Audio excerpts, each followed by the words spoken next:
It's property tax season. It's property tax season, which is everybody's least favorite season in the world, including lenders, because this is when we get tons of questions from customers about what do they do with these statements that they're getting in the mail. So I want to go over this with you guys for your Wednesday wisdom, property taxes, and what you can expect over the next couple of months. So I live here in Lubbock, but each county is a little bit different as to when and how they release those statements. That can come in Texas anytime after the month 1st of October, really. So after the 1st of October, start checking your mail.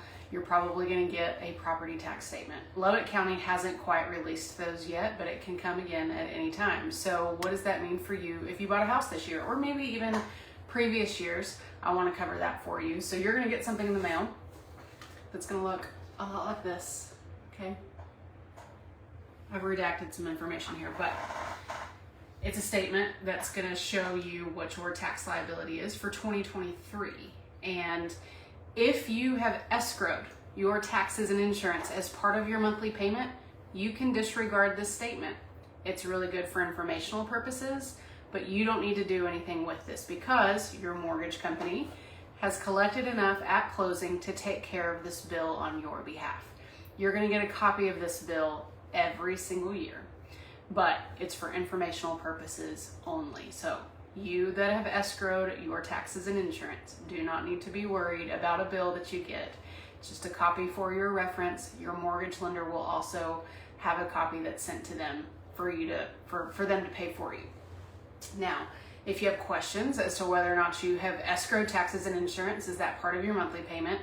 Look back at your closing documents. Hopefully you guys saved that information. If you don't have a copy of it though, contact your lender. We're always happy to tell you whether or not taxes and insurance were escrowed and if that's being taken care of on your behalf. If you have not escrowed your taxes and insurance, then when you get that cute little bill in the mail, you owe 100% of it. And the reason for that is the seller, when you purchased that home this year, gave you a credit for their portion of the taxes from January 1st through whatever your original closing date was. So they gave you a credit to forward on for that tax liability that you guys now owe. So you're going to need to pay that amount in full. If you've got questions about that, be sure to check that settlement statement because you should see on there a credit from the seller for their portion of the taxes for the year.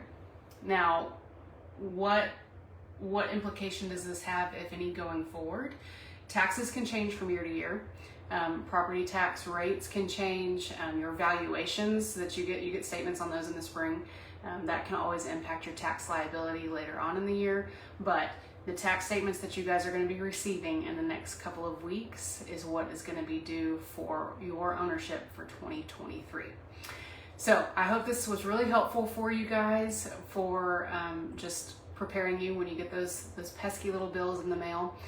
If any questions come up though, holler at me, but especially the lender that you used when you completed your home purchase, because they'll have all of the information that you need. Be sure to check your closing documents because that'll have a whole lot of information in there for you as well. Hope this was really helpful. Y'all have a great rest of your day.